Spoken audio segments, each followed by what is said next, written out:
Welcome to Stars and Swords.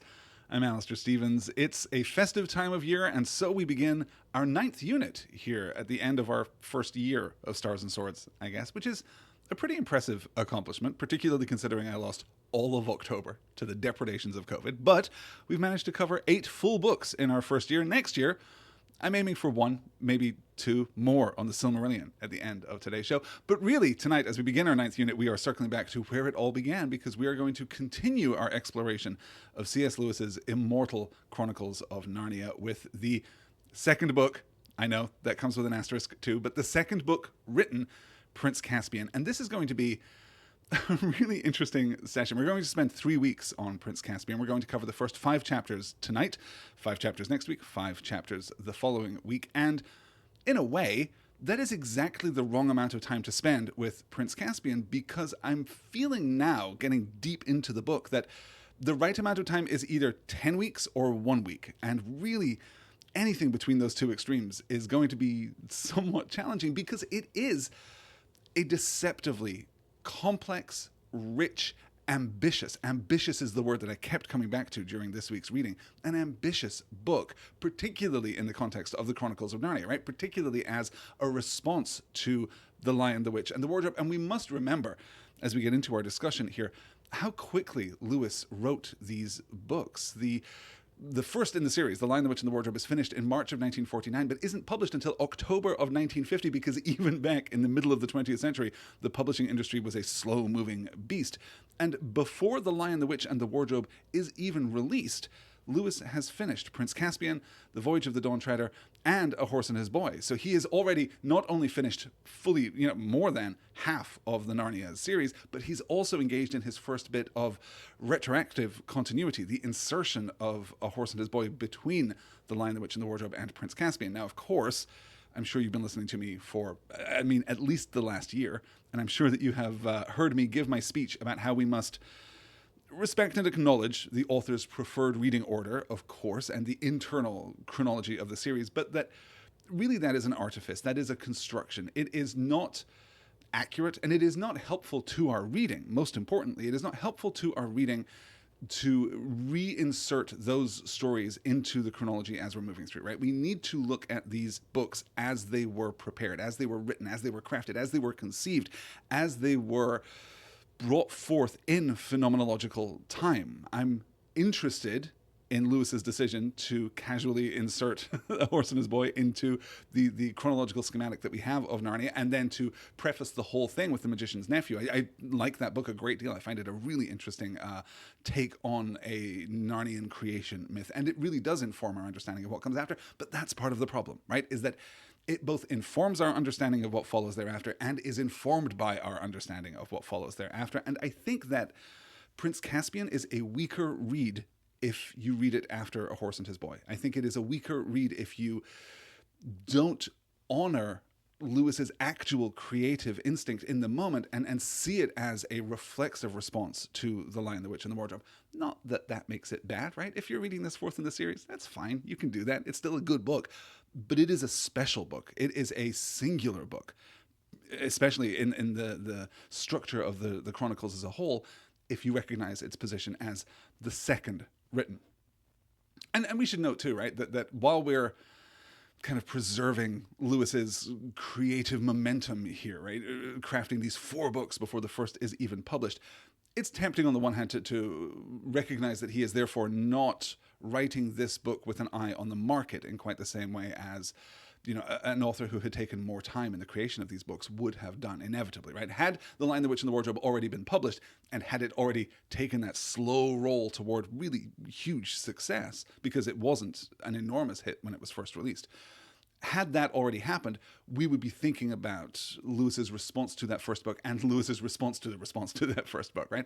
So on the one hand, we can think of it as existing more in a creative vacuum, but we mustn't take that too far, because Lewis was an active correspondent with many of the greatest minds in English literature in the middle of the 20th century, and thus he wasn't really writing these books in a vacuum. He had readers who were engaged as he was moving forward, and those readers were possessed of enormous critical insight and critical faculty. So it's not fair to say completely that these books were simply spontaneous. They were created in their own context. It just wasn't a context of a broad readership and the vicissitudes of the public market there. And I'm emphasizing all of this, I guess, partly to invite you all, if you haven't yet gone back and listened to the Lion, the Witch, and the Wardrobe series, you probably should. There are going to be threads that we're going to pick up, and it's inevitable that we will echo in this book more than I think any other in the Narnia series. We're going to see reflections and subversions of what was established in the first book as we move forward. But also, I want to focus on the quiet ambition, right? There's that word again. The quiet ambition of Prince Caspian as a book, as just a piece of fiction. Not a part of the Chronicles of Narnia entirely, not just a story for children, not simply a Christian allegory, right? This is, on one level, much more allegorical than the first book, but on another level, much less so. We're going to talk even a little bit about that tonight. And part of my problem here, part of my challenge here as we enter into this unit is finding the best way of navigating the landmarks of Prince Caspian, because there are big ideas contained within this book, and I'm not entirely sure when and how to introduce each of those ideas. I could just lay them all out right now and we could navigate the entire book with all of those ideas in mind, but I think that would maybe be too much. I think it would maybe be a little more than we can really carry with us. So tonight, I think we're going to focus on knightliness, knighthood. We're going to focus on the concept, the symbol, right? The allegory to some extent, but also just the icon of the knight, the chivalric knight, right? The knight in the medieval sense of the word. We're really going to focus in on that because that is so important to the book. We're also going to talk a little bit about Mars as a presence in this book. If you listened to my thoughts on The Lion, the Witch, and the Wardrobe a year ago, you might remember, I think it was the wonderful Louise in Dallas, in fact, who brought up the topic of Michael Ward's book, Planet Narnia, which is a book about which I have complicated feelings, it's a really interesting deep dive into what Michael Ward sees and refers to constantly as the secret theme of the Narnia series, right? That Lewis, who was a staunch medievalist, who was interested in medieval notions of cosmology and to a certain extent astrology too, right?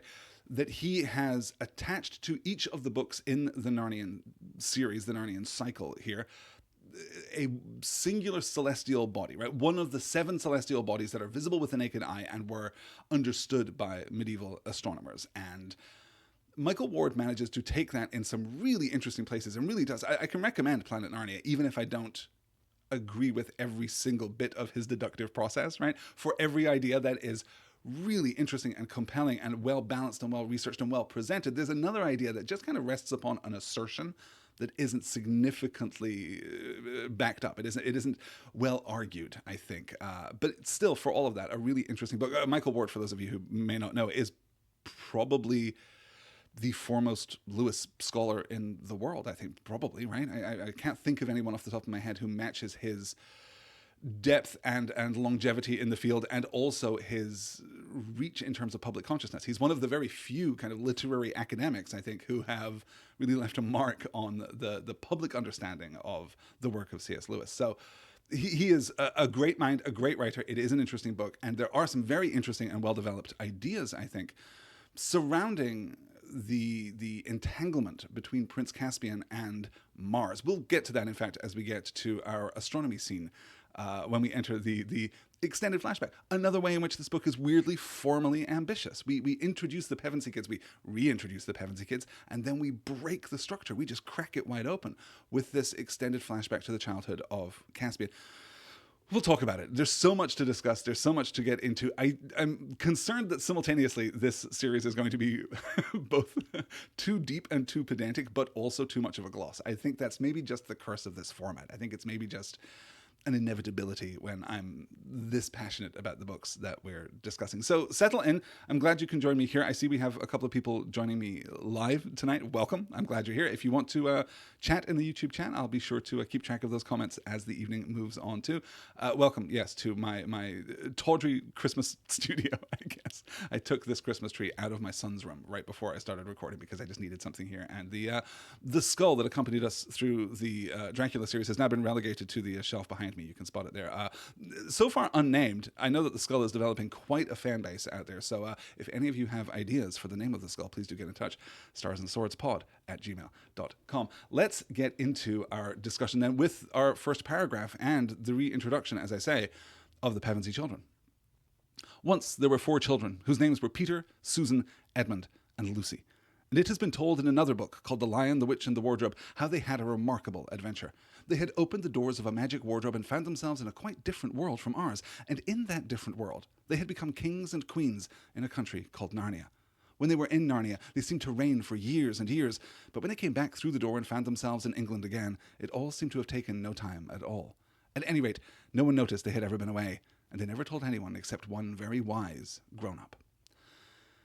So, welcome back to Narnia, y'all. Like, this is our narrative voice. Well, I want to hesitate on that just a little bit too. It is a version of the narrative voice. It is a version of that author function, that narrative presence in the first book, which so effectively mediates the experience of the reader, manages to stand in a sense, between the events in Narnia and the experience of the juvenile English reader in the middle of the 20th century, right? The narrative voice is there to soothe and to comfort and to frame, to explain, to give us insight, to translate in some cases. And that narrative voice is here. It is recognizable, right? As has been told in another book called The Lion, the Witch, and the Wardrobe, right? You'll remember that the narrative voice in The Lion, the Witch, and the Wardrobe also has an awareness that this is a book, and moreover that it's a book for children. You'll remember that disclaimer that the narrative voice can't go any further into explanations, or parents will never allow children to read the book in the first place. So we're getting some of that again, but it is crucial, I think, to look at the ways in which the narrative voice intercedes, as it did back in The Lion, the Witch, and the Wardrobe, and most importantly, fails to intercede, because there is a real shift between The Lion, the Witch, and the Wardrobe and Prince Caspian, and it is, well, it's kind of treacherous. It's kind of difficult to pin down. There are a couple of ways in which we can observe that the book has shifted, that the tone of the book has shifted, that the substance and structure of the book have shifted. We'll get into, I think, all of those tonight. I think they're all introduced fairly early.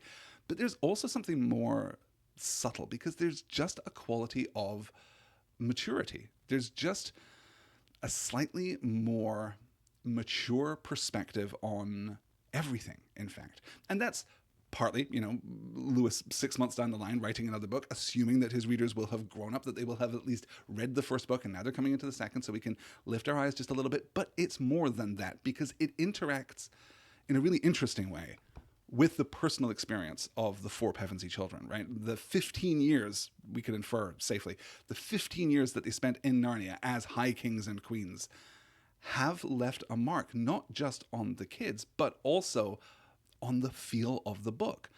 We'll get into some specifics there as we move forward, and we'll continue to track the way that the narrative voice shifts in and out of phase with the book as a whole, particularly when we get to our extended flashback sequence.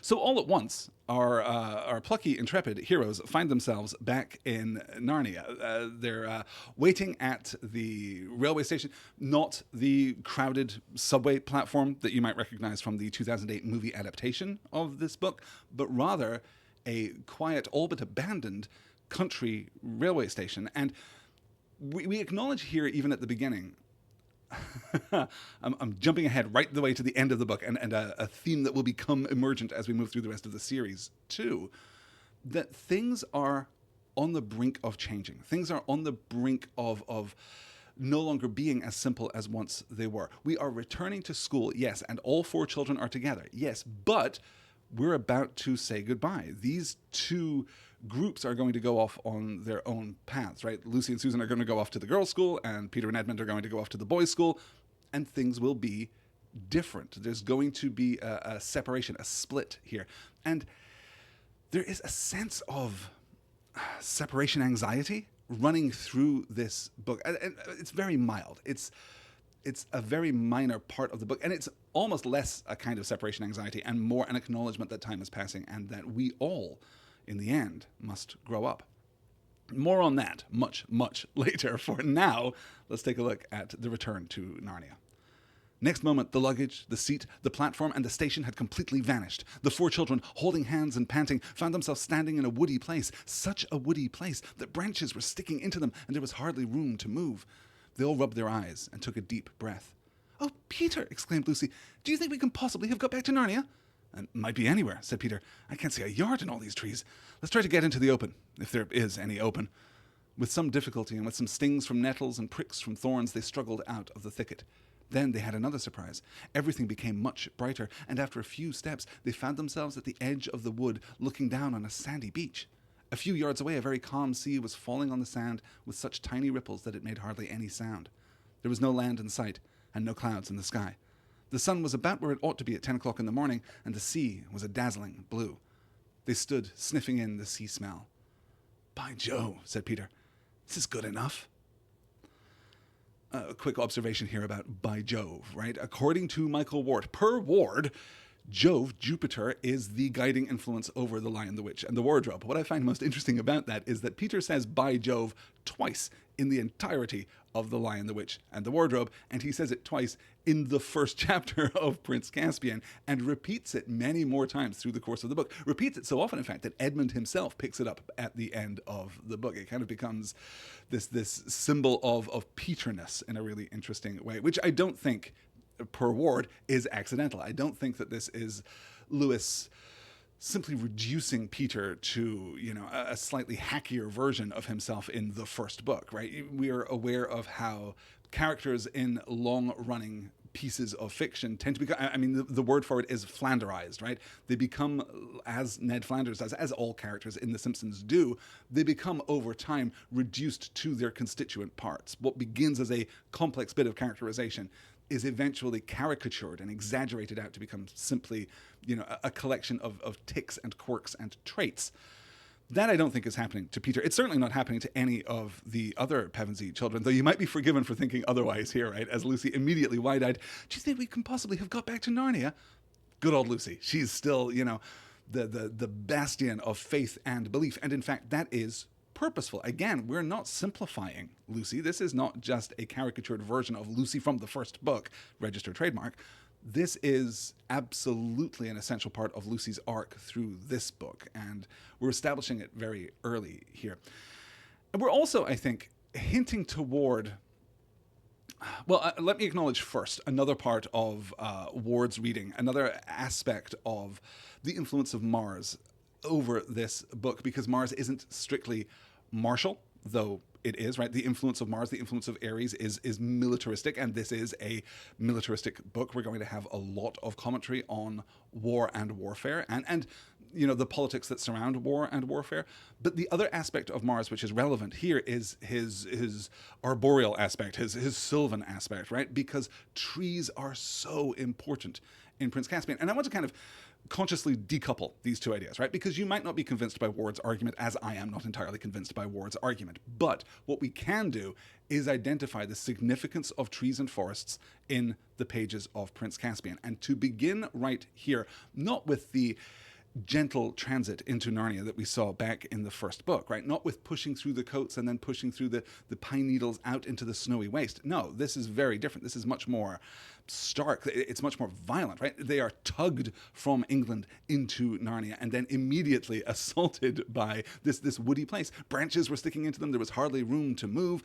Then we get the stings from nettles, the pricks from thorns. We get some acknowledgement that they tear their clothing as they are trying to move through the forest, right? We're going to get the orchard. We're going to get the blockage of the archway into, a great hall. Identity to be revealed in the pages to come. A great hall, right? That they have to break through the branches of the tree to get into that great hall in the first place. We'll get to all of that in due course. So I want to acknowledge here that we are introducing powerfully the idea, the symbolism of trees and forests.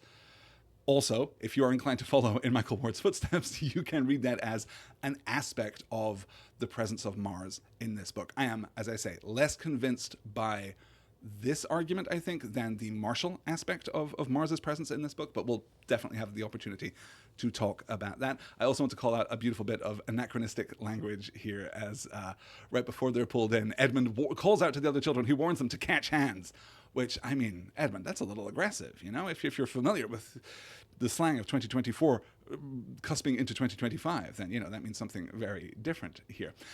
What I do want to acknowledge right up front, though, is how familiar the children are with Narnia. We're going to get some suggestion that their memories have become shrouded. Things have been forgotten, which is, as we discussed right at the end of our unit on The Lion, the Witch, and the Wardrobe, is a kind of mercy, right? Because they just spent 15 years being high kings and queens and living this glamorous, fantastical fairy tale life in Narnia, and now they're returned to England, right? They're forcibly returned to England. They're almost inadvertently returned to England, and their lives are not going to be that special anymore. For certain values of special, right? For certain values of heroic, for certain values of adventurous. Certainly, they're not going to be as regal. They're not going to be as empowered as children in the middle of the 20th century, children in the post-war years, versus the high kings and queens of Narnia. So it seems as though, and we'll have some examples of this in the slides to come, that their memories have been somewhat occluded, somewhat shrouded. But I think that we can see immediately that they remember more of Narnia than they are conscious of, or they are understanding more of Narnia than they are consciously aware of in these moments, right? We have Lucy's initial, do you think this could be Narnia? Which, okay, something magical just happened to you. There's a fair bet, having been to Narnia several times, Lucy, that this is probably another trip to Narnia. I get it. The mechanism is completely different, but if you're going to wind up in a fantastical place, odds on it's going to be Narnia. But I notice the use of let me call the slide back up. I just took the slide down because I was worried it had been up too long, and now I want to refer to it again, so I want to put it in front of you here. The sun was about where it ought to be at 10 o'clock in the morning, and the sea was a dazzling blue. Now, I understand that there is a feeling to the morning that is different from the feeling to the afternoon, but I'm not sure, without a knowledge of geography, without a knowledge of which way is east and which way is west, that I would necessarily be able to identify a 10 a.m. sun versus a 4 p.m. sun, particularly on a bright summer's day, right? We're told that it's warm, we're told that it's hot. Edmund is about to point out, in fact, how hot it is. There's no cloud in the sky, so there's no tinting of the sky near the horizon here, right? We're not getting this glorious sunrise or sunset. It's just a kind of neutral sun in the sky, but we understand that it's 10 o'clock in the morning and not later in the afternoon, right? So we understand that the sun is in the east as it rises here. And how would we know that if we didn't have reference to geography, if we didn't have some kind of innate and immediate sense of the local geography? This is not important in any way here. This is what I'm talking about really walking this fine line between, pedantry and superficiality as we move through the pages of Prince Caspian. It is a unusually difficult tightrope to walk here. Let's continue onward then, having simply acknowledged this. Oh, the other thing that I wanted to pull out here too is the association with Aslan, the presence of Aslan, and there's a small and subtle hint here close to the beginning, as they are moving through the forest, as they first see the orchard, the apple orchard, which is going to be so important to their sustenance in the days to come. They first see the apple orchard, and it is heralded by a sweet smell. Now, apple orchards have a smell. Certainly there is a scent of apples that you can detect just by moving through an orchard, but they're already in a crowded forest, and I'm not sure how clear and distinct that would be, but it reminds me very much of, obviously, apples are incredibly symbolic in Christian theology, and we're not afraid to employ the symbols of Christian theology here in the pages of the Chronicles of Narnia. But it reminds me very much of Susan's moment of revelation when she first hears the name Aslan. Back in the first book, we have this moment of revelation, right? It is a moment where they hear Aslan's name and understand that they have always known it. They understand that they already have an association with it. You'll remember that Peter feels all brave and Edmund feels a little shameful and a little frightened and a little cowed by the name. But Susan thinks of a great scent. She thinks of a great smell, and it's kind of heralded there in that moment. And I wonder if we're getting some kind of recapitulation of that as we move into Narnia proper. Let's skip ahead all the way to the end of chapter 1. In fact, chapter 1 is brief, but we cover a great deal of ground, the ground between two worlds, in fact, in that first chapter. This is how it ends. Pressing their way between the laden branches, they reached the wall. It was very old and broken down in places, with moss and wallflowers growing on it, but it was higher than all but the tallest trees.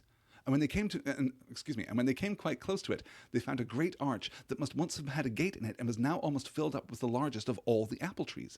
They had to break some of the branches to get past, and when they had done so, they all blinked because the daylight became suddenly much brighter. They found themselves in a wide, open place with walls all round it. In here there were no trees, only level grass and daisies and ivy and grey walls. It was a bright, secret, quiet place, and rather sad. and all four stepped out into the middle of it, glad to be able to straighten their backs and move their limbs freely. So again, right, the transit through the trees, the breaking of the branches, right, the conquering of the forest, and we will talk about what the forest represents as we move through the rest of the book, or what various forests represent as we move through the rest of the book.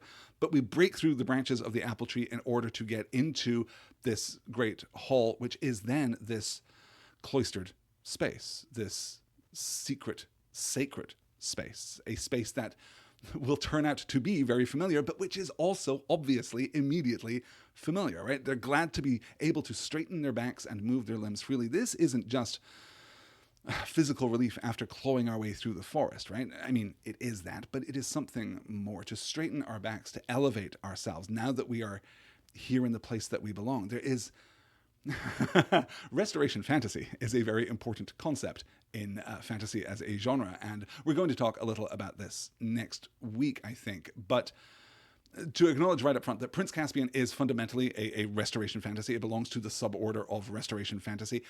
But there are different ways in which restoration is invoked as a concept here in the pages of Prince Caspian. And one of the most interesting and one of my favorites is the way that the Pevensey children are not returned, right? They don't come back to Narnia as their adult selves. You can imagine a version of the story where that is true, right? They disappear from the railway station. They wake up in Narnia. They're looking at their hands. Oh my God, we're adults again. We are the high kings and queens of Narnia. No, they're still children. They are still their proper age, right? As it is noted in the text here. But there is a restoration occurring here. They are becoming, we'll get something more explicit in just a moment from Peter, I believe, but already we can see here a restoration of their truer Narnian selves. Let's move in to the revelation. Well, I guess in anticipation of the revelation, right? There's a beautiful dramatic tension created here as they're looking around at this space in which they find themselves. I wonder, was it really the hall? Said Susan. What is that terrace kind of thing? Why, you silly, said Peter, who had become strangely excited. Don't you see? That was the dais where the high table was, where the king and the great lord sat. Anyone would think you'd forgotten that we ourselves were once kings and queens and sat on a dais just like that, in our great hall. In our castle of Cair Paravel, continued Susan in a dreamy and rather sing-song voice, at the mouth of the great river of Narnia. How could I forget? How it all comes back, said Lucy. We could pretend we were in Cair Paravel now. This hall must have been very like the great hall we feasted in. But unfortunately, without the feast, said Edmund. It's getting late, you know. Look how long the shadows are. And have you noticed how it isn't so hot? Edmund again, throwing the modern slant. This place, not so hot. I've seen hotter places. Cair Paravel, that was hot. That was bitchin'. Here, not so much. Here we really get, I think, this acknowledgement that their memories have faded during their time on Earth and are now being restored, right? Susan is remembering Cair Paravel in this moment. She's not being silly, per Peter, right? I wonder, was it really the hall? What is that terrace? What is that, right? She doesn't recognize the physical structure of the space that they are in. Peter does. He's remembering it. He's coming back to it already, right? That was the dais where the high table was, where the kings and the great lords sat. Anyone would think you'd forgotten that we ourselves were once kings and queens, which of course is not absolutely true, right? They haven't technically forgotten, but it's not as present as it was. It's not as immediate as it was. They might remember that they once remembered this, but it's not with them as they move back into the space. But it is crucially returning, right? In our castle of Cair Paravel, continued Susan in a dreamy and rather sing-song voice at the mouth of the great river of Narnia. How could I forget? And then Lucy confirms it, right? That might be simply rhetorical, right? Peter says, have you forgotten? And she said, how could I forget, right? We're getting a certain back and forth here between the siblings. But Lucy confirms that this is a returning memory. How it all comes back, said Lucy. It's returning to us, but not in its entirety. Because we know, frankly, even if this is our first time through the book, we know that this is Cair Paravel. We know that they are in fact back in their own castle, but they themselves haven't tracked that yet. So it creates this beautiful, this recognition at a distance, right? Which is a kind of recognition that we associate with fairy tales. Are fairy tales literally true? No, but they give us a sense memory of something. They feel familiar to us in much the way that Cair Paravel and the events of The Lion, the Witch, and the Wardrobe are feeling familiar to the Pevensey children here. In this way, and this is not going to be consistent through the book, but it breaks through in fascinating moments in fascinating ways, and breaks through too in the story of Caspian, right? We think about Caspian's fondness for old tales. That's such an important part of his characterization. And there's a kind of insertion fantasy happening there. They're aware, they are relocating themselves and their empathy to the fairy tale story, to the characters in the fairy tale story. And I find that absolutely rich, absolutely rewarding here as we see this process continue. And we're getting to, I'll observe, some really great characterization of all four of them, right? We can see a little bit of evolution, but they haven't fundamentally changed. Peter is still Peter. Edmund is still Edmund, right? We're getting the noble version of Edmund that we didn't get so much in the first book, but he's still not Peter. He hasn't just been rendered a younger version of his older brother, right? We're taking these different approaches to masculinity and femininity here. And of course, the loser in all of this is Susan. And you might well remember from my first series on the Chronicles of Narnia that I am a staunch Susan defender. I think that Susan gets done dirty by the movement of this series as a whole. We'll talk about that far in the future. But Susan also, I think, is given the unloveliest role because she, amidst all of this adventure and excitement and passion, she is most often the careful one. She's the cautious one. She's the maternal one. It is her job to set up the guardrails. It is her job to make sure that everyone has remembered their water bottle and their gloves and a packet of tissues and make sure that everything is as safe as it can be. That is an admirable role, right? I don't think that Lewis is condemning her for that instinct, but it is perhaps the least fun thing to read in these books. Though we're going to get a barnstormer of a moment from Susan in just the next chapter, right? And we think, I think of Susan being the recipient of the most loving care in adaptation. Susan in the movies is much cooler than Susan in the books, but this is a moment where movie Susan breaks through the temporal barrier and returns here to 1949 in the writing of this book. We'll get to all of that in a moment. First, though, I want to note, let me come back to you here and cancel that slide. I want to talk a little about the first major modulation that we get of the narrative voice here, I think. We talked a little about the ways in which the narrative voice mediates and frames the experience of the first book and makes it more accessible to the Pevensey children, right? Kind of by proxy, but really the juvenile readers, the mid-century juvenile readers who were the target audience for that book. And we really are seeing a shift here. We've got a very specific example coming right up, but I wanted to talk for a moment about the apples and about the feasting on the apples. This disappointing and anticlimactic feast, right? Apples are such a rich symbol, as I said, of Christian theology, and we might expect here, because it's Narnia, right? There's no reason that these apples couldn't be especially sweet and delicious apples, and we roast them over the fire, and they were the best apples that the children had ever tasted, right?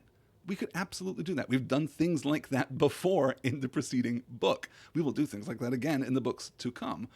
But here, the apples themselves are insufficient, right? They're not sweet enough. They're not pleasant to eat roasted, right? You need a ton of brown sugar to make a roasted apple like a really special treat. So they're not good roasted, and they're also too hot until they're too cold, and everyone's kind of whining and complaining. Edmund gripes that he would rather have bread and margarine, right? That's where he is. He would rather, not even bread and butter, because, of course, we're thinking of wartime rationing here for these children, and a certain awfulness endemic to English food in particular throughout the middle of the 20th century. In some places it lingers still to this very day, as I can personally attest. But bread and margarine, right? That's what he wants. He wants something artificial. He wants something that has been created. He wants something that isn't natural, that isn't of Narnia. So there's a tension here that, yes, Edmund is not yet naturalized in Narnia, right? But also, Narnia is not putting its best foot forward here. Narnia is not meeting these heroes, these kings and queens, where they have traditionally been met by the magic of this land. We'll continue to honor that and to keep tabs on that as we move forward. We must, though, as I mentioned earlier, one of the major themes that we're going to address through the course of this book is courtliness, is chivalry, is the symbol of the knight. And here it's introduced very effectively. Shortly after the last apple had been eaten, Susan went to the well to get another drink. When she came back, she was carrying something in her hand. "Look," she said, in a rather choking kind of voice. "I found it by the well." She handed it to Peter and sat down.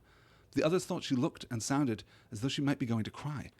Edmund and Lucy eagerly bent forward to see what was in Peter's hand, a little bright thing that gleamed in the firelight. "Well, I'm jiggered," said Peter, and his voice also sounded queer. Then he handed it to the others. All now saw what it was. A little chess knight, ordinary in size but extraordinarily heavy because it was made of pure gold. And the eyes in the horse's head were two tiny little rubies. Or rather one was, for the other had been knocked out. Most interestingly, perhaps, right there at the end, you can see another example of this returning memory, right? A memory leak from the past comes into the present.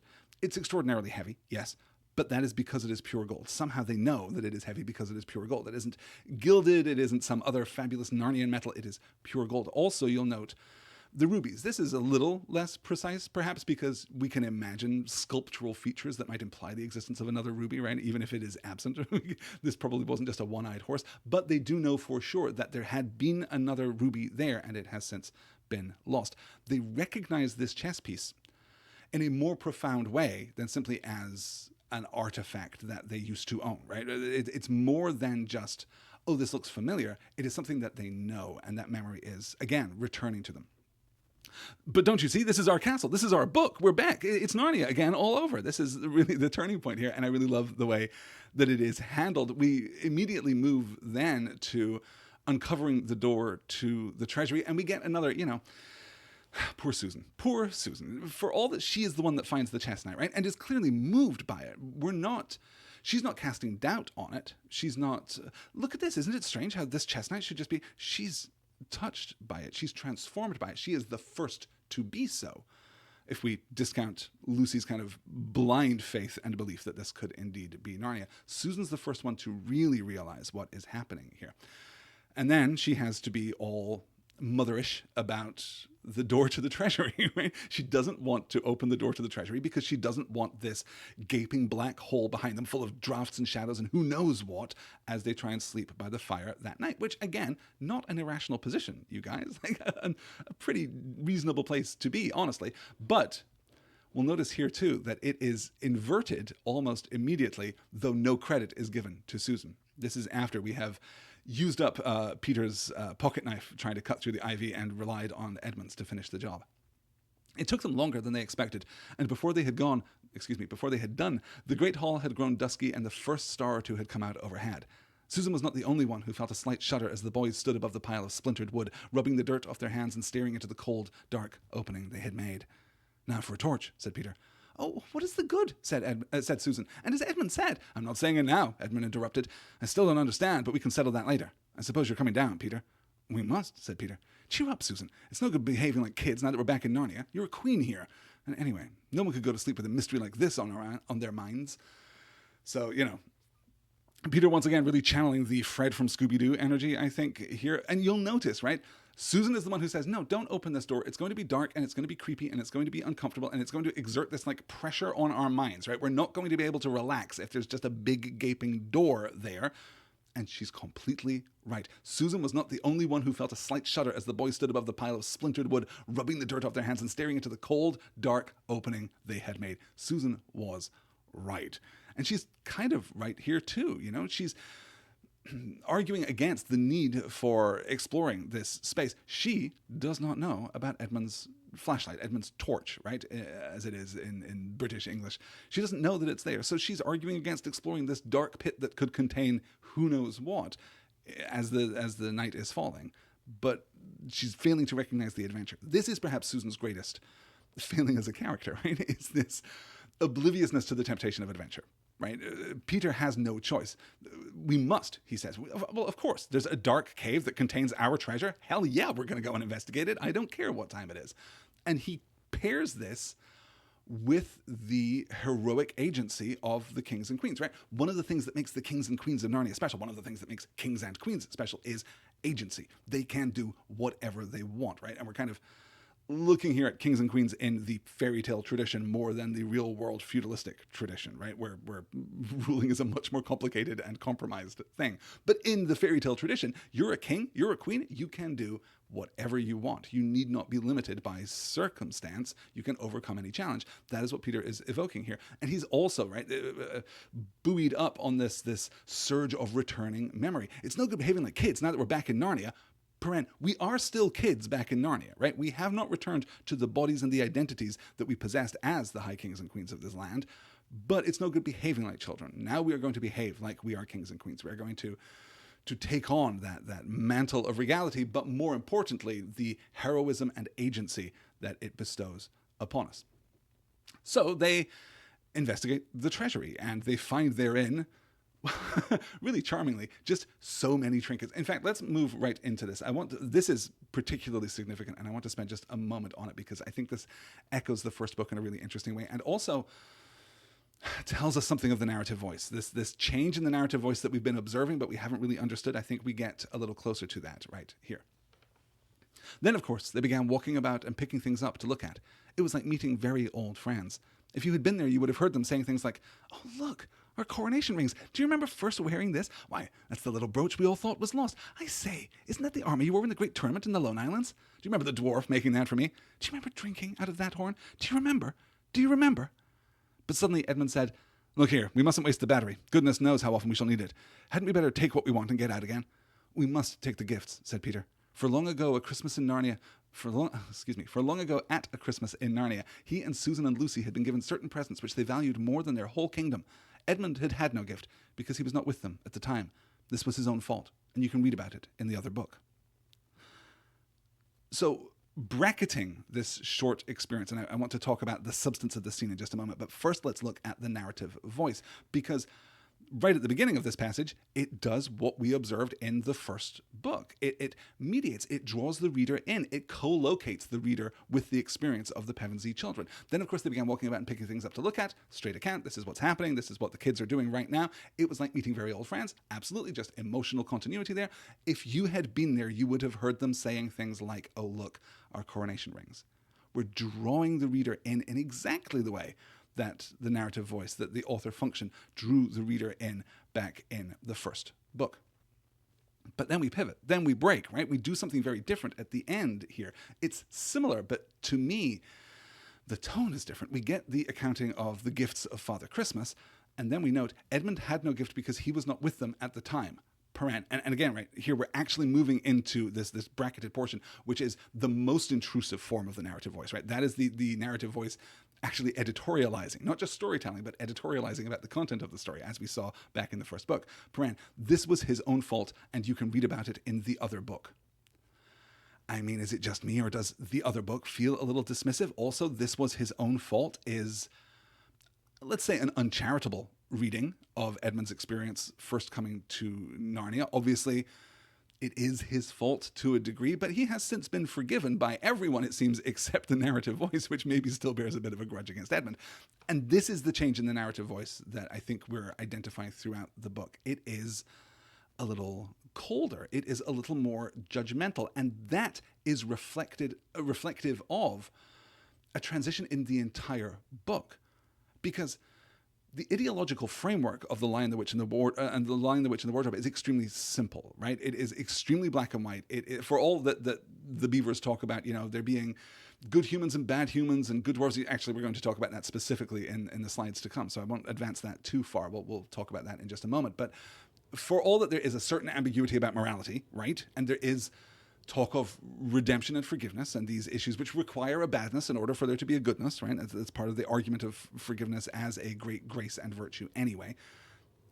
Beyond that, the moral schematic, the ideological framework is very simple. There are good guys and there are bad guys, and the good things are extremely obvious and the bad things are extremely obvious. These two things kind of sit opposed and to some extent balanced.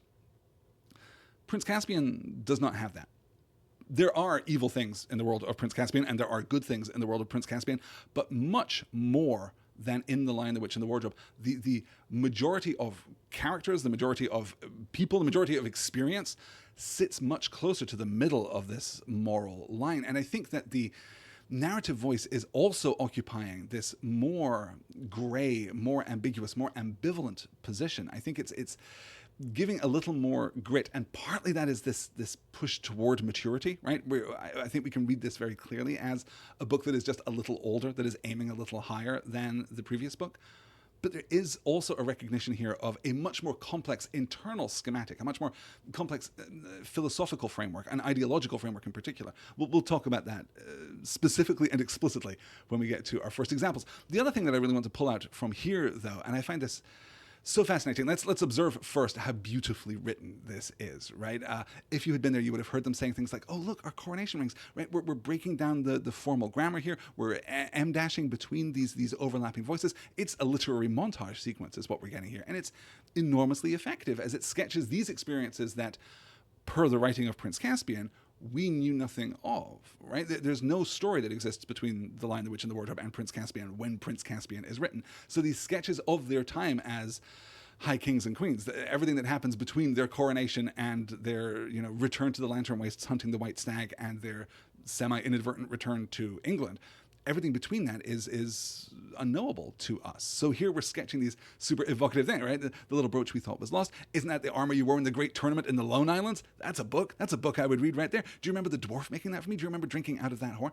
We're getting this lovely, effusive kind of filling in of not memories that we share with these characters, which has been the extent of the reclamation of memory that we've seen so far, right? They are remembering things that we ourselves already know and presumably remember. Here we're getting the reclamation of memory that we are not party to. We're not aware of these adventures. And I find that so lovely. I find it beautifully, beautifully written. But it's also evocative of something else. I want to call up here a slide from chapter 17 of The Lion, the Witch, and the Wardrobe, right before Aslan departs, and we skip ahead those 15 years, right? This is basically the temporal precipice before we meet the adult versions of the four Pevensey children. Quote, "That night they slept where they were. How Aslan provided food for them all, I don't know, but somehow or other they found themselves all sitting down on the grass to a fine high tea at about 8 o'clock. Next day they began marching eastward down the side of the great river. The next day after that, at about tea time, they actually reached the mouth. The castle of Cair Paravel on its little hill towered up above them. Before them were the sands, with rocks and little pools of salt water and seaweed, and the smell of the sea, and long miles of bluish-green waves breaking for ever and ever on that beach. And oh, the cry of the seagulls. Have you heard it? Can you remember?" This is, to me, as we discussed at the time, one of the most evocative passages in all of The Lion, the Witch, and the Wardrobe, because it is a beautiful mediation, a ascension of the narrative voice here from the fairly prosaic, from this comfortably prosaic narrative voice that we get, this very familiar mid-century voice. That night they slept where they were. How Aslan provided food for them all, I don't know. Cool, right? Just chatty, conversational, kind of really reaching the juvenile audience where it is. But then to shift into this higher order of oratory, right? This complete kind of rhetorical maneuver, which is so devastatingly effective, right? Just this passage. The next day they began marching. Next day after that, they actually reached the mouth. The castle of Cair Paravel on its little hill towered up above them. A castle on a little hill that towers nonetheless, right? We begin our ascent here. And then this move into sense memory, this move into a kind of experientialism, right? We are communicating something immediate and personal and intimate to the reader. The long miles of bluish-green waves breaking for ever and ever on the beach, and oh, the cry of the seagulls. Have you heard it? Can you remember? Have you too felt this thing? Have you been in this place in memory, in dream, in prayer? Have you been here? And I really see this recapitulation of this narrative maneuver here in the treasure room, right? As we're getting all of this, do you remember, especially the last recitation, do you remember, from which, of course, we take the title of tonight's session. I find this genuinely lovely, genuinely moving, genuinely affecting.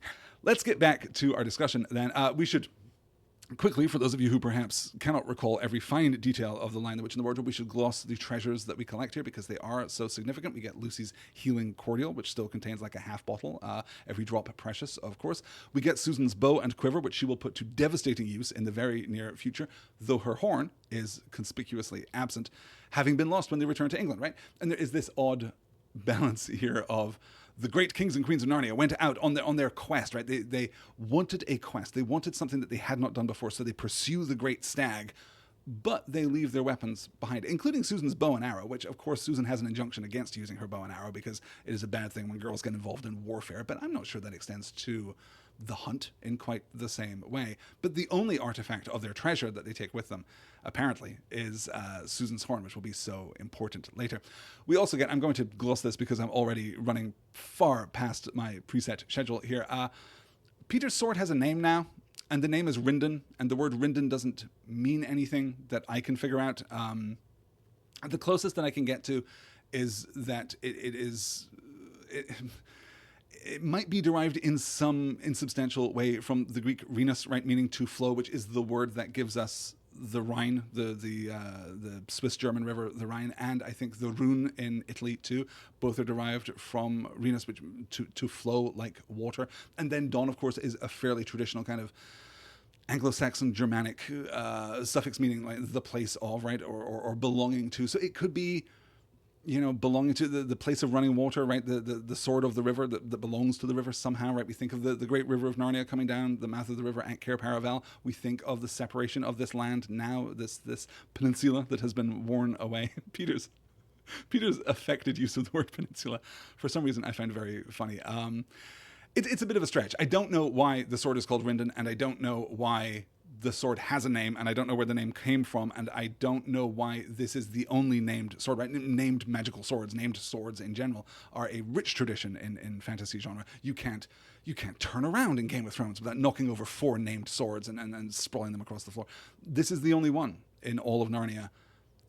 And maybe it feels like its name should be more significant, right? This is the kind of thing, by the way, that drove Professor Tolkien absolutely nuts about Narnia, is that much of the world building is underdeveloped. It is still, even as we have shifted out of a strictly fairy tale mode, and I'm going to curtail that thought there because that is a rich vein of discussion that we're going to get to in the very near future.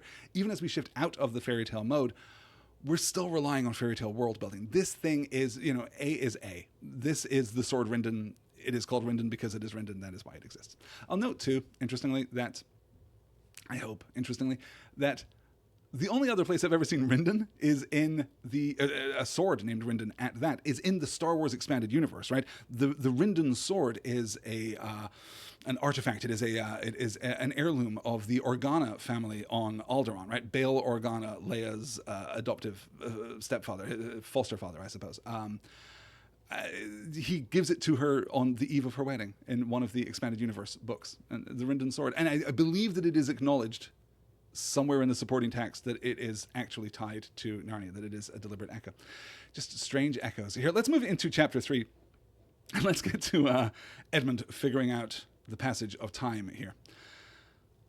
Why, the whole thing, said Edmund.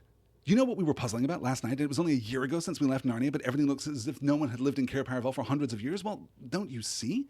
You know that however long we seem to have lived in Narnia, when we got back through the wardrobe, it seemed to have taken no time at all. Go on, said Susan. I think I'm beginning to understand.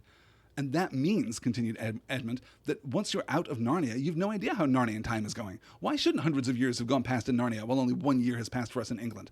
By Jove, Ed, said Peter, I believe you've got it. In that sense, it really was hundreds of years ago that we lived in Cair Paravel. And now we're coming back to Narnia just as if we were Crusaders or Anglo-Saxons or ancient Britons or someone coming back to modern England. I mean, kind of like that, Peter. Kind of like that. You're not Narnian, so it's more like you went on vacation to a place and then went home and then went on vacation to that place again. Peter casually enfolding himself into like the fabric, right? The ongoing creative myth of Narnia here. I find that really interesting. I also don't think that it's deliberate. I think this is a simple metaphor that is intended to communicate a fairly complex idea to the still juvenile audience of this book in 1951. But perhaps there is something more happening here, right? Because what Peter is doing is kind of co-locating their experience in Narnia with the foundation, not so much with the Crusaders, right? But with the Anglo-Saxons or the ancient Britons, right? They moved to Britain and lived there and became British. It's a different kind of process than what has happened to the Pevensey children with regard to Narnia. But all of that to say, this is time travel. This is the magic of time passing between Narnia and Earth, and it defies our understanding, right? You can do the back of the envelope math if you are inclined to do so. You can track, well, okay, so Lucy's maybe, let's say 4 hours in Narnia, her first visit when she goes to have tea with Tumnus, and she comes back out and no time at all has passed. Okay, she and Edmund go in, they're there, let's say the same amount of time, right? In the second visit when Edmund runs into the White Witch, they come out, no time has passed, like absolutely infinitesimal amounts of time. They spent 15 years and no time at all has passed, because they can still hear the housekeeper in the hall outside the room with the wardrobe, as you'll recall. So maybe not no time at all, but a quantity of time in the order of seconds has passed. So that means that time in Narnia must be incredibly accelerated. So if they've spent a year in England, the back of the envelope mathematics there will tell you that something like 30 million years will have passed in Narnia, which is obviously not true. And the inverse as well, right? If you assume that this 1300-year period, as we will learn, 1300 years have passed since the High Kings and Queens went into the West, quite literally, though not metaphorically. Since they returned to England, it's been 1300 years in Narnia and 1 year in England. But if we take that as a kind of fixed ratio of the passage of time between these two worlds, then the 15 years that they spent in Narnia, they would have been missing from the professor's house for like 4 days. It's a lot of time. So these things are irreconcilable. And to that, I say good. I say good. We don't need this to be formalized. We don't need it to be mathematical because it's magical. And there's something... It's elusive, right? And we don't really get the opportunity to talk about it in the context of this book. I'll put a large pin in this that we'll return to in a couple of years, I guess. But there is something fundamental to Narnia that is magical, right? We can think of, for example, the prophecy, the Golden Age prophecy that we get from the Beavers back in the first book, right?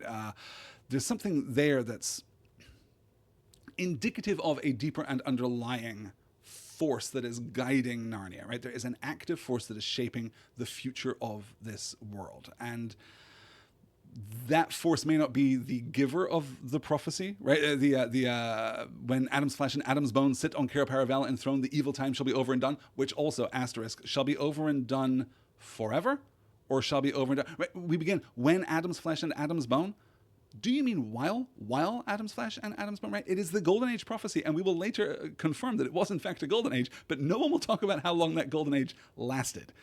Were things tough in Narnia after 15 years of this rule when the kids disappeared back to England, or did it take much longer for society to kind of regress, or was it only the arrival of the Talmarines? It's a point of speculation. We'll get to it when we get to it, I guess. And here, see, I'm going to talk about how how the book actively discourages us from doing this spurious back-of-the-envelope mathematics, and then I do it anyway, because that is the Stars and Swords experience, folks. Let's move on. This scene is interrupted by the appearance of the boat with the two people on board. And again, right, we're... see how the ideas of the Beavers are kind of coincidental here.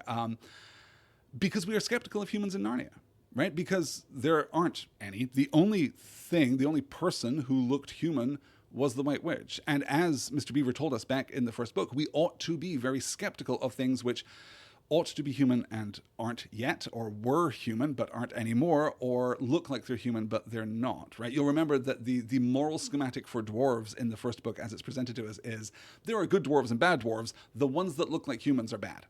The less human-like you are, while crucially not being human-like, right? Because humans are still a special class. To be human is to possess a special condition in Narnia, where you have a kind of moral freedom and a moral agency that the other creatures of Narnia seem to lack.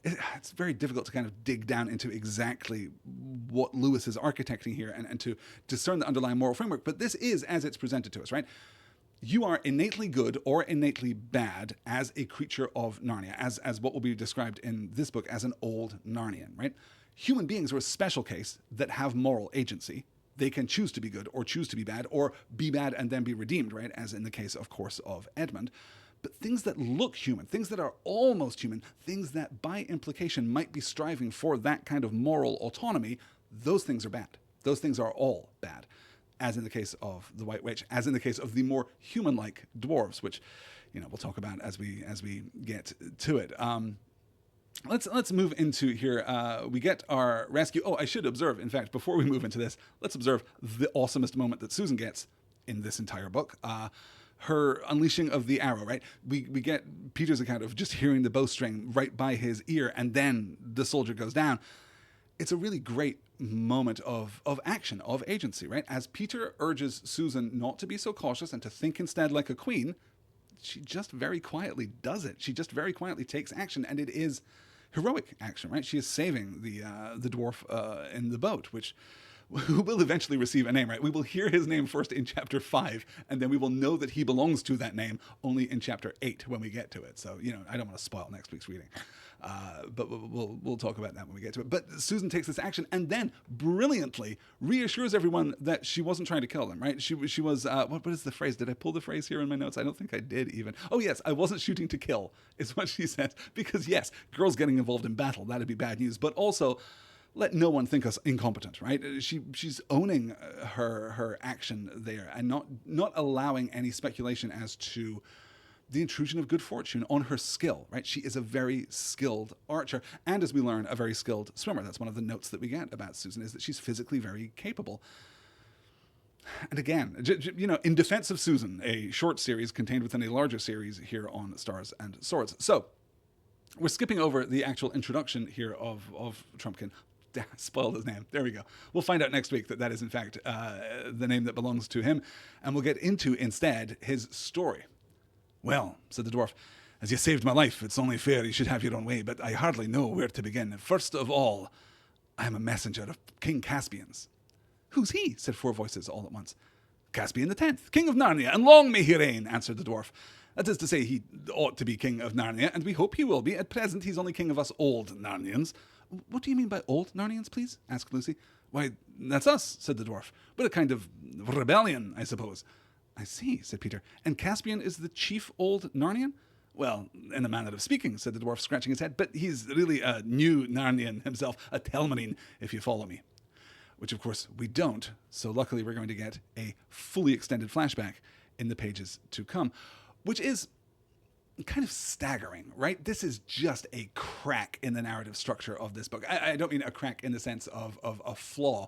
I mean, it is a chasm. It is such a bold narrative swing to spend relatively little time with the Pevensey kids and then immediately launch into this extended flashback. And it's, I don't know, it's one of these things that I want to question, right? As someone who's been studying story for as long as I have, I want to sit down and kind of break the story. I want to sit down and figure out, well, okay, there's got to be a better way of doing this, right? If you write this in an outline, I'm going to look at it and say, well, okay, but maybe we can do this more deftly, maybe we can do this more neatly, maybe we don't have to have this complete shift in perspective, which crucially is not a shift in perspective, right? We're going to get an opportunity to talk about this in just a moment, but note the narrative voice as we enter into Trumpkin's story here, because it's not his voice. We get his voice here. He's a very clearly drawn and cleanly delineated character, but the narrative voice that conveys the story of Caspian's youth to us is very different. It's just the narrative voice of the rest of the novel. It's maybe a little cooler. It's maybe a little more formal.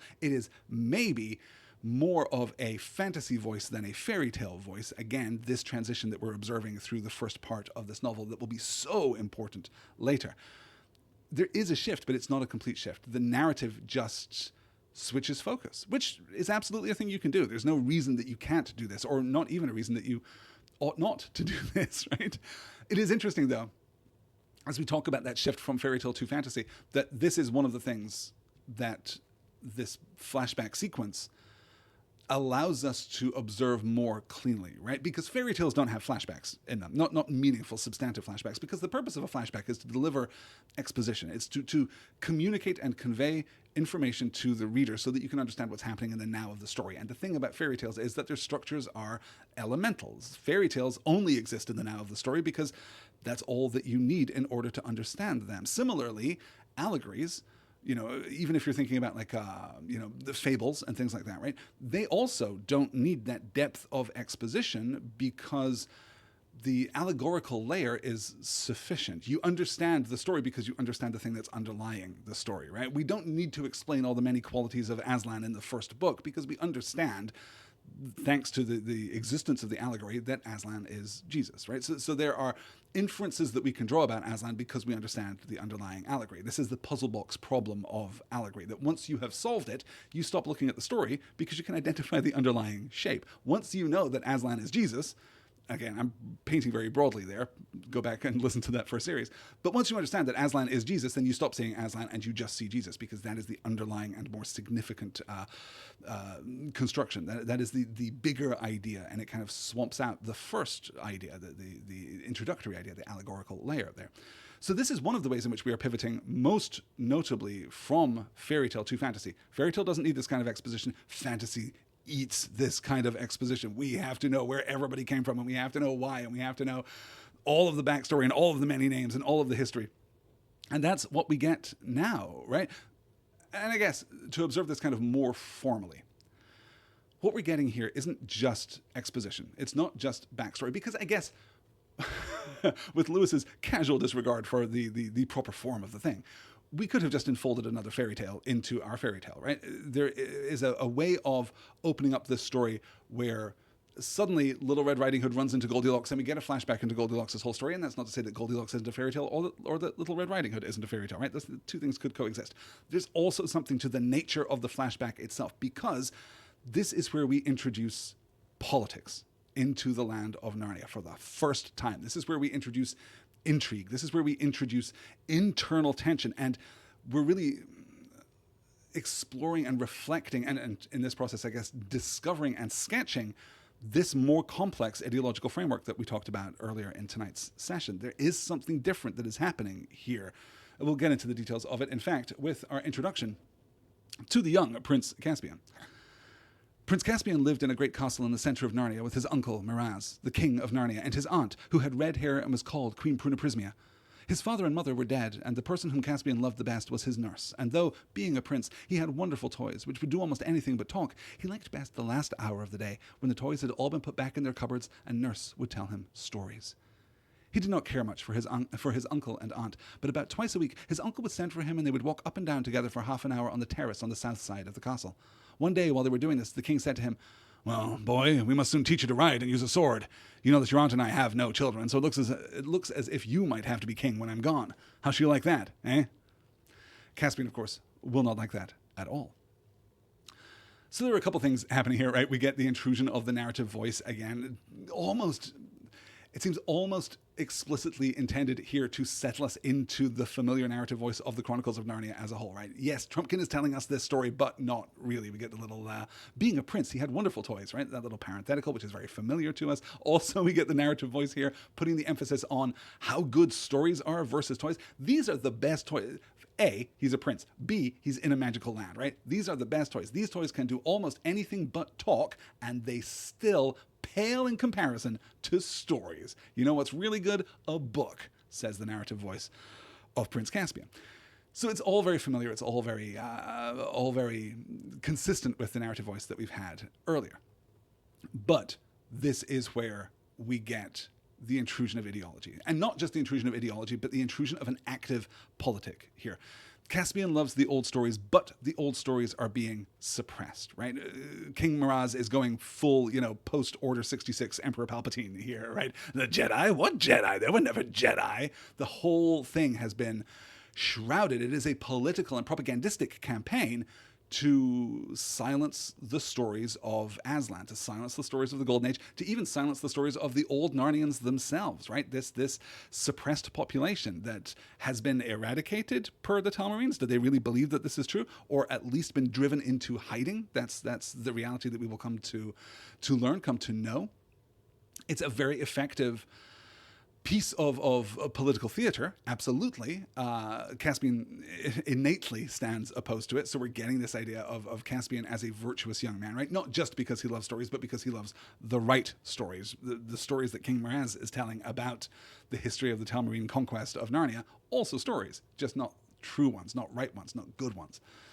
So there's a certain comparative political philosophy here at play. We're only getting hints of it, of course, and we're still getting it contained within the structure that is intended for children in 1951, but it is present here for the first time. There's no push-pull in The Lion, the Witch, and the Wardrobe. There's no aspect of that kind of moral schematic. Our understanding of good and evil in The Lion, the Witch, and the Wardrobe doesn't permit this kind of politicking. It doesn't permit this kind of propaganda. It doesn't permit this kind of deceit, fundamentally, right? The good guys are good and the bad guys are bad. And the bad guys are bad and they know that they're bad and everyone knows that they're bad. And that's the only person who exhibits deceit is Edmund. And only for a second, because even he can't hold it within himself, right? He feels immediately all of this awfulness and this shame and flees to the White Witch because of it. There's no space in that moral framework for this kind of complexity, even though this is not This isn't Game of Thrones complex. This is just kind of normally complex. But it is proof, I think, that Prince Caspian is moving toward fantasy as a genre and away from fairy tale as a genre. We're going to have lots more opportunities to get into that. I am running so late with this. I was hoping that I was going to be done with this entire thing in an hour, and it turns out that I am not, because in part, we have to talk about the allegorical elephant in the room. I suppose it's a metaphorical elephant of allegory in the room, because there's a way of looking at Prince Caspian, and if you look at academic critical thinking on this book, much of it is Christian in nature, because these books are incredibly popular with Christians. Makes a lot of sense, right? There are Christian values and a Christian sensibility running through. I mentioned the importance of the symbol of the knight in this book, right? And in Mere Christianity, C.S. Lewis lays out how important he thinks the knight is. Like, the knight is the most powerful and holy symbol in the entire Christian world. The knight is incredibly powerful and significant to Lewis's way of thinking, which is why it's unfolded here. We cannot separate out Christian theology from The Lion, the Witch, and the Wardrobe. But we do have to read it carefully. And we do have to continue to read the text. You are wrong if you are not seeing Aslan because you are seeing Jesus when you are reading The Lion, the Witch, and the Wardrobe. You are kind of categorically a bad reader if you are simply substituting the one for the other and not looking at what Lewis is saying, because yes, Lewis is a Christian with a powerful personal belief, a powerful personal faith, but he is also an incredibly thoughtful and sophisticated theologian, and this isn't a simple retelling of tales that have been told before. So, with all of that kind of laid out, there is a problem with this book, and the problem is the allegory of Christian suppression, right? The suppression of Christian populations through the ages. And let's not say suppression, let's say persecution. Let's take the bolder word. Let's take the word that Christians themselves use to describe these experiences. Let's be absolutely categorically clear right up front. Christians have been persecuted through the ages, right? Christians were persecuted by Diocletian, and they were persecuted by Constantine. They were persecuted all over the Roman world, both west and east, of course. They were persecuted during the French Revolution. They were persecuted in the Soviet Union and in all of the splinter communist states that the Soviet Union spawned. Christians have been persecuted, have been hunted, have been killed for their beliefs through the ages. Of course, members of every religion have had that experience, but it is absolutely true of Christians, and we ought to respect that. We ought to also condemn any kind of violence or hate activity that is oriented around someone's personal beliefs. That sucks. Like, it is the vilest thing that people can do, and it continues to happen all the time. Here is the problem.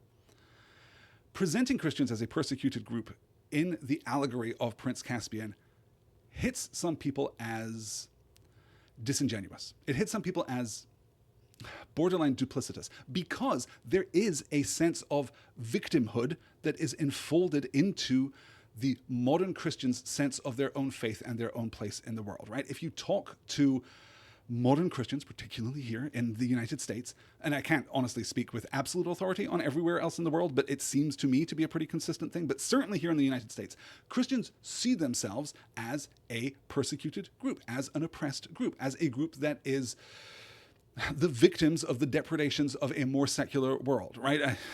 There is no war on Christmas, you guys. There literally never has been. Not in America, not in the Western world. It just has never happened. There have been wars on Christmas for specific ideological and political reasons in other parts of the world during other periods. But here in America, broadly, right, you can look at actual wars on Christmas as a rounding error in our ongoing shared global culture. Basically, never happened.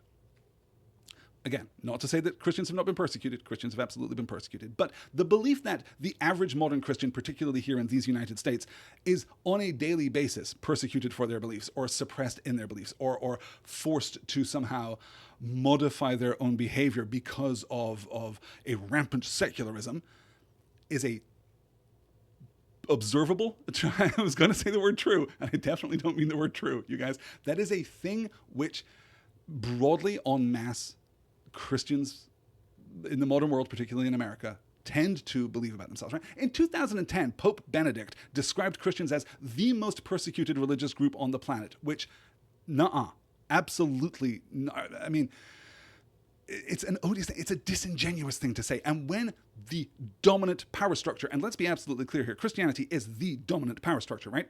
Excuse me, I'm getting rattled here. 2/3 of all Americans describe themselves as Christians, roughly 1/3 Catholic, 2/3 Protestant denominations, right? 2/3 of all Americans describe themselves as Christian. 2/3 of all the countries in the world have a majority Christian population. Christianity is the biggest religion on earth by a margin of 500 million people.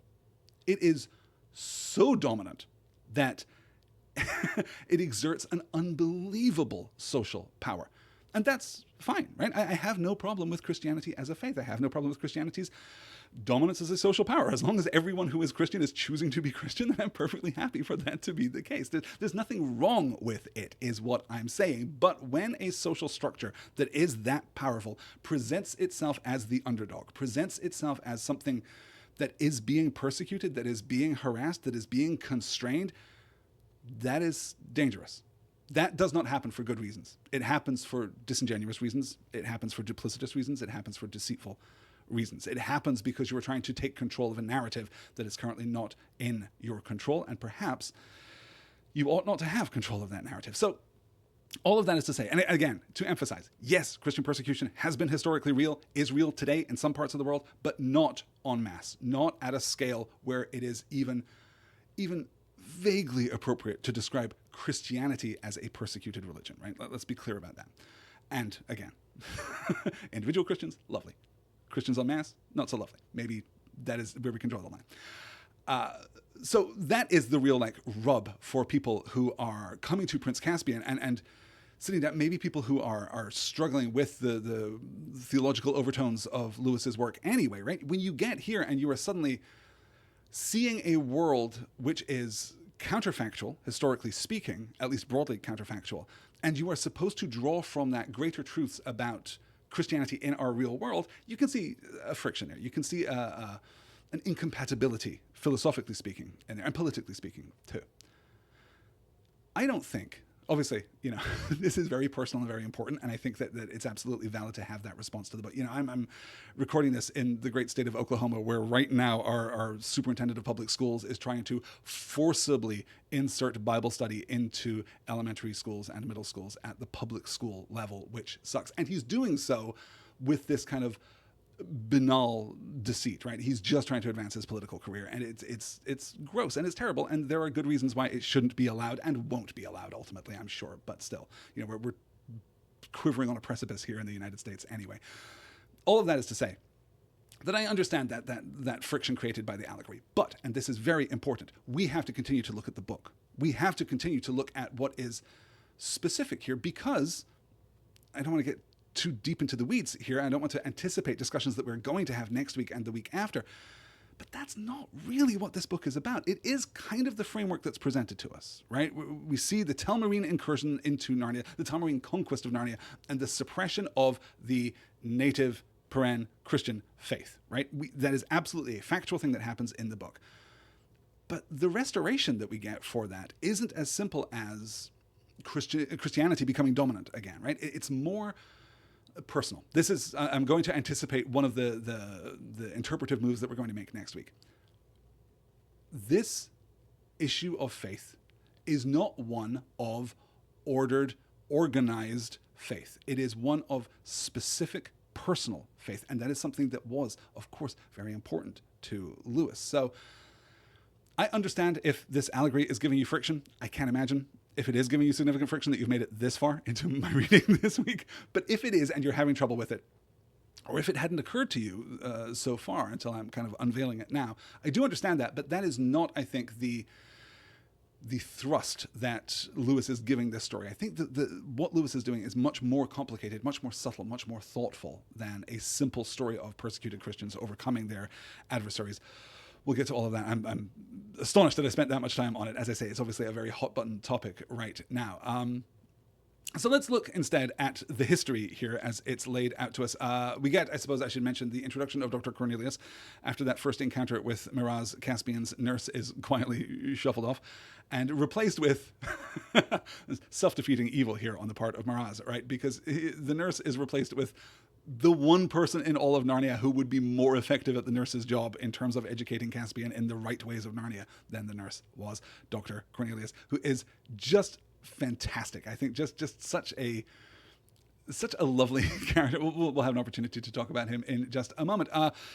So we get the history here, right? The High Kings and Queens of Narnia vanish. 1,000 years pass. Then 300 years before the present, the Telmarines invade. They absolutely suppress the native population of Narnia. They build this castle in the middle of Narnia. More on that in a moment. And they basically rule this human kingdom that is in disconnect with what has happened before in this land. Let's take a quick look here. We're going to skip ahead, in fact. We're going to skip ahead to some astronomy. We're going to skip ahead to the conjunction of Tarva and Alambil here. Dr. Cornelius wakes Caspian in the night and takes him up to the roof. It was long and steep, but when they came out on the roof of the tower and Caspian had got his breath, he felt that it had all been well worth it. Away on his right, he could see rather indistinctly the western mountains. On his left was the gleam of the great river, and everything was so quiet that he could hear the sound of the waterfall at Beaver's Dam a mile away. There was no difficulty in picking out the 2 stars they had come to see. They hung rather low in the southern sky, almost as bright as 2 little moons, and very close together. "Are they going to have a collision?" he asked in an awestruck voice. "Nay, dear prince," said the doctor, and he too spoke in a whisper. "The great lords of the upper sky know the steps of the dance too well for that. Look well upon them. Their meeting is fortunate and means some great good for the sad realm of Narnia. Tarva, the lord of victory, salutes Alambil, the lady of peace. They are just coming to their nearest." Tarva and Alambil, victory and peace, and it doesn't take a huge leap of interpretive imagination to get us to Mars and Venus, right? To get us to Ares and Aphrodite in the Greek. This is, I think, the most compelling argument in favor of Michael Ward's connection between Prince Caspian and Mars, because, hey, there's Mars and it's in the sky. We're actually seeing a celestial conjunction between these 2 bodies. And it reflects, it echoes out, I think, through the rest of the book, as we mentioned earlier, right? Mars, in his martial characteristic, is incredibly important to interpretations of Prince Caspian, for all that interpretation might be rooted in a kind of airy, astrology happening here. It still works, and it is a compelling symbol here. I also want to note as well, not just Cornelius's loveliness here, but also the geography, right? I'm going to have my own Professor Tolkien moment here where I get a little rattled at how underdeveloped some aspects of Narnia are, because as we mentioned back in our discussion of The Lion, the Witch, and the Wardrobe, you guys, Narnia is small. It is only about 60 miles from the Lantern Wastes in the west all the way to Cair Paravel in the east. Like, it is tiny. I think we worked out that it's like, the size of Connecticut to the entire country. It has like the same area as Connecticut. And Beaver's Dam, which we take here to be, right, the 1,300 years later, Beaver's Dam is where the Beaver's Dam stood. We don't quite know the nature of that, settlement or feature or locale place right now, right? We don't know what Beaver's Dam is here, 1,300 years after the departure of the Pevensey children from Narnia. But we know that it is there, and we can infer that it is the same place. And it is a mile away, which means that the Telmarine Castle is extremely close to the White Witch's house, the White Witch's palace, we might think of it, right? Because you'll remember that Edmund flees from the Beaver's Dam and goes straight to the White Witch. It's very, very close by. In fact, I've got a let me see if I can pull this up. Yes, I've got a slide here. This is, I prepped this shortly before beginning this evening, so forgive me for the low quality here, but it gives us enough to see what's happening here. This is from the Pauline Baines map in 1972, her large and beautiful colored map of Narnia. Pauline Baines, for those of you joining me for this unit and who skipped out on The Lion, the Witch, and the Wardrobe, is the illustrator for the whole series. She had worked with J.R.R. Tolkien on Farmer Giles of Ham. He really liked her work, recommended her to Lewis. The two got along famously. Lewis gives her huge amounts of credit in all of his correspondence for the success of the books. Her work is fantastic. Lewis's geography, perhaps, maybe not so much. Here you can see this circle here. This might not be clear on your screens at home, but this circle here is Beaver's Dam. This circle here is the Telmarine Castle. And this circle here is the White Witch's Palace. Like, you can probably see the White Witch's Palace. I just realized that I'm also using my mouse on the wrong screen as I'm showing this to you. Let me illustrate that again. The Beaver Dam here, the castle here, and the White Witch's house here. It's confusing having so many screens and windows open in front of me during these live sessions. So there's an argument that the Telmarine Castle is probably, visible from the White Witch's house and vice versa. And there's something like symbolic here that feels misaligned. Why wouldn't the Talmarines just move into the house of the White Witch and expand it, right? Use it as the core of their fortress and build out from there. That would seem symbolically powerful, symbolically clear.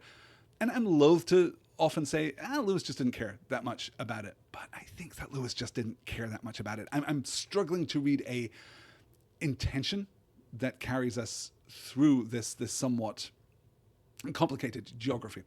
Gosh, you guys, I have still got, what have we got? 3 more slides to do. Let's get to it then. We're going to skip ahead to Cornelius's real reason for bringing Caspian to the roof, not just to observe this celestial conjunction, which you'll note they have trouble seeing because of the presence of a tree, right? We're kind of echoing both parts of Mars's influence over the story here, the celestial and the arboreal simultaneously here. But then Cornelius does the thing that he really came up here to do. Listen, said the doctor. All you've heard about old Narnia is true. It's not the land of men, it's the land of Aslan, the country of walking trees and visible naiads, of fauns and satyrs, of dwarfs and giants, of the gods and the centaurs, of talking beasts. It was against these that the first Caspian fought. It is you Telmarines who silenced the beasts and the trees and the fountains, and who killed and drove away the dwarfs and the fauns, and are now trying to cover up even the memory of them. The king does not allow them to be spoken of. Oh, I do wish we hadn't, said Caspian, and I'm glad it was all true, even if it's all over. Many of your race wish that in secret, said Dr. Cornelius. But, Doctor, said Caspian, why do you say my race? After all, I suppose you're a Telmarine too. Am I? Said the doctor. Can't you hear the voice that Alistair's doing for my dialogue as he reads these slides aloud? Clearly I'm a dwarf. All dwarves are Scottish. We know this to be true. This is one of my favorite parts in this opening reading, I guess, because I'm such a sucker for this moment, right? A long time ago in a galaxy, far, far away, I produced a podcast called Story and Star Wars, and one of my favorite memories of making that show, which was so rewarding and so rich and so satisfying to really kind of intellectually grapple with what Star Wars is saying. One of my favorite parts of that show was going alone to a movie theater in the middle of the day in mid-December 2015. Almost exactly, in fact. Yeah, well, it's the 19th, so it could actually be, today could be the 9th anniversary of my going to see J.J. Abrams' The Force Awakens. And I like that film a great deal. I think that I came out of it feeling very positive. I have perhaps only become more positive over time toward that film. I think it's great. I also think that it contains my favorite moment in all of Star Wars, which is, of course, Han Solo doing a Dr. Cornelius, right? Han Solo saying it's all true, all of it. That moment makes the hairs on the back of my neck stand up. It's such a powerful moment to have. It's kind of, in a sense, an affirmation of story, right? It's kind of a validation of our narrative experience of texts, to be told that this thing that we experienced, this thing that we invested emotionally in, this thing that has mattered so much to us, that it is true, that it matters, that it has its own internal significance.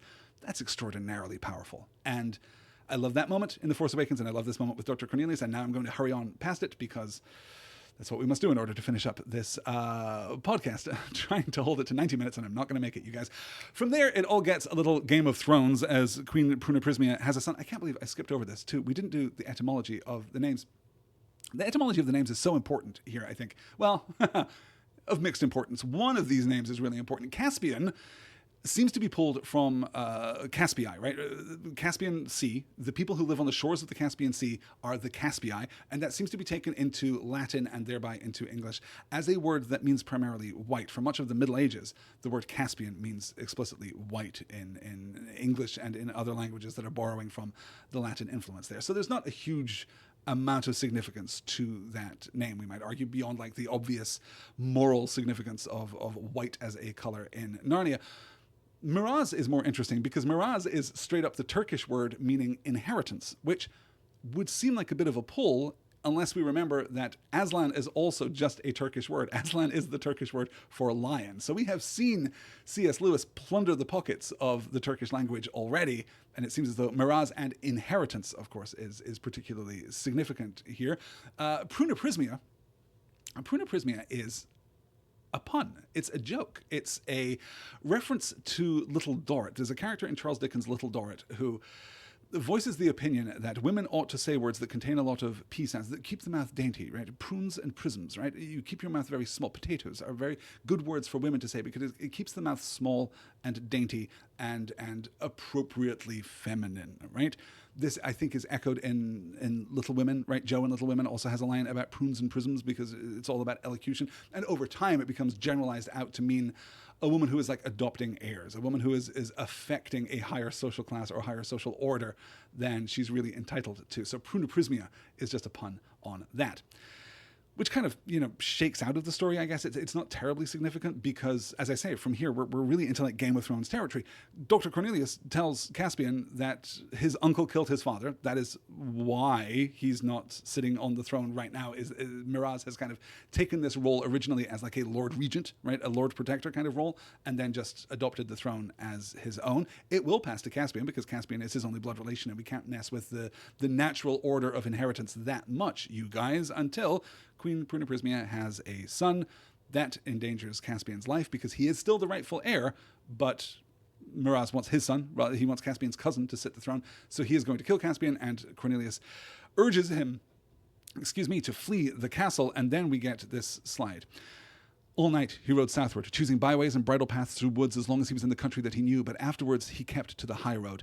Destrier was as excited as his master at his unusual journey, and Caspian, though tears had come into his eyes at saying goodbye to Dr. Cornelius, felt brave and, in a way, happy to think that he was King Caspian, riding to seek adventures with his sword on his left hip and Queen Susan's magic horn on his right. But when day came, with a sprinkle of rain, and he looked about him and saw on every side unknown woods, wild heaths and blue mountains, he thought how large and strange the world was, and felt frightened and small. This is just a beautiful evocation of Caspian's character, I think, a way of really illustrating who this intrepid young man really is. But it's also a powerful inversion of the other entrance into Narnia that we've already read in this book, right? The Pevensey kids come into Narnia and stand tall, move their limbs more freely, reclaim some of their regal position. And Caspian loses his, right? He sees himself first as this great warrior with the sword and the horn, right? The Queen Susan's magic horn, right? Totemic in multiple ways. Not just important because it's magical, though it is important because it's magical. Not just because it will summon aid if aid is needed, though it will summon aid if aid is needed. But it also belongs to Queen Susan, a character from Caspian's favorite stories, from the golden age of Narnia itself. So it's triply significant here. And he imagines himself rising to meet the challenge of this adventure, this power, this opportunity that he now has.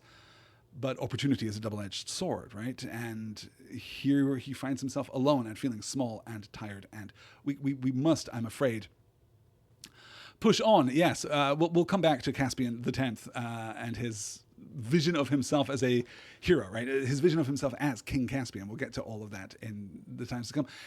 He is captured in short order by a badger and two dwarves, Truffle Hunter, Nikabreek, and though we don't know it yet, Trumpkin, who is actually telling us this story, spoilers for next week's huge revelation. And again here, we're getting this exploration of the politic, right? We're getting this exploration, of the ideological, because these characters are having discussions and debates amongst themselves, and will continue to have discussions and debates amongst themselves, which would have been absolutely impossible in The Lion, the Witch, and the Wardrobe. Prince Caspian is acknowledging, is building out, is enforcing a much wider and more complex political and philosophical landscape for us to explore, for us, the readers, to explore, and also for our characters, our agents within the text, to explore. There's also a focus here on practicality, too, on pragmatism as a political philosophy, but we'll get the opportunity to talk about that when it reaches its absolute boiling point in a couple of weeks' time. So this is part of the conversation here. Don't you go talking about things you don't understand, Nikabreek, said Truffle Hunter. You dwarves are as forgetful and changeable as the humans themselves. I am a beast, I am, and a badger what's more. We don't change. We hold on. I say great good will come of it.